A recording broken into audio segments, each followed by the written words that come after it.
Hello again. I thought that I would talk about something which I and others have observed in the past, which is that black people in Britain do seem to prefer spending their leisure time in the company of others rather than entertaining themselves alone, quietly.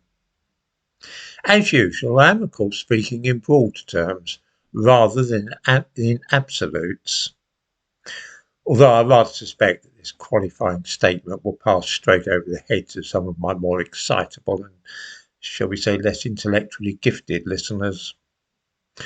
So it is that hobbies like stamp collecting, reading, needlework, making models, walking alone in the countryside, or playing the violin at home of an evening are all random examples of pastimes which are popular with some white people and almost unheard of among those of African or Caribbean heritage. Visiting a discotheque, attending a gymnasium for communal keep fit or circuit training, or other activities which are undertaken in the company of others are, as a rule, more likely to find favour. Even jogging illustrates this trend. I walked yesterday from Holland Park in London down to Westminster and then along the Thames Embankment. One thing struck me as fairly typical of what I am talking about. In Kensington Gardens, there were quite a few people out jogging. Most were alone, and a few were in the company of one other person.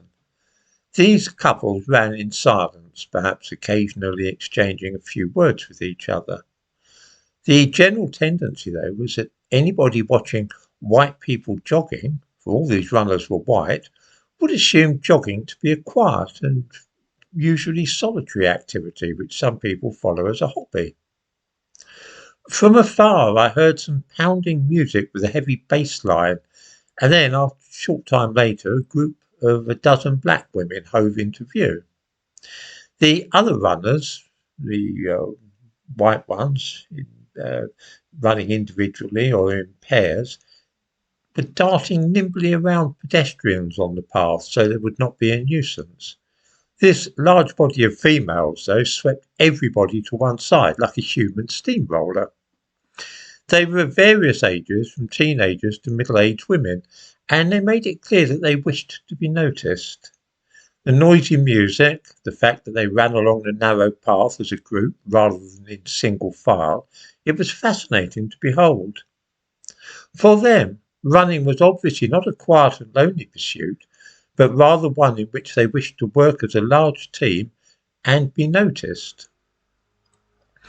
I am not drawing any conclusions about this in the sense that I am saying that heredity is responsible for this desire to make a lot of themselves and make sure that everybody had to move aside for them. Culture and social class would explain this just as well. It was still intriguing to see them conform to various stereotypes so easily. There are 2 points here, and both are interesting.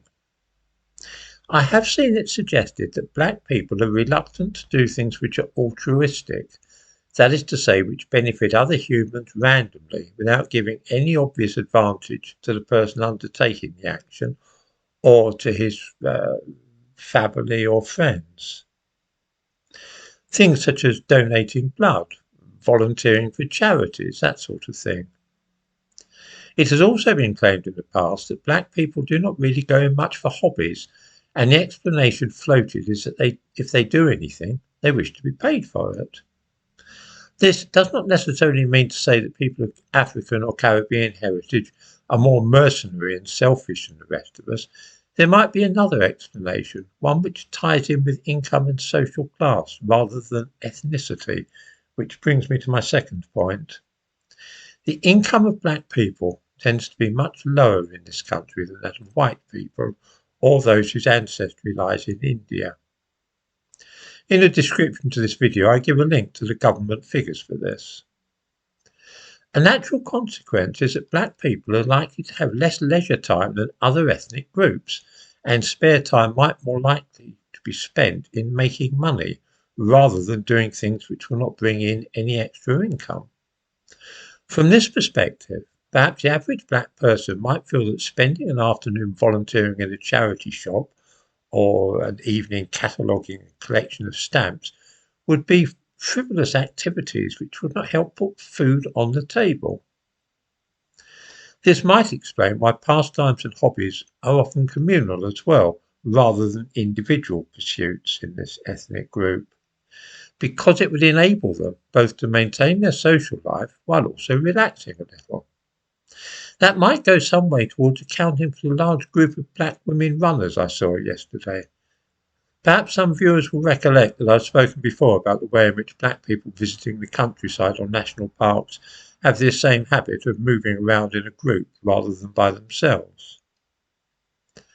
I have not the least doubt that somebody will find racism in this video, although I can't see it myself. It is rather me mulling over what I have seen and read and trying to make sense of what both I and others have observed.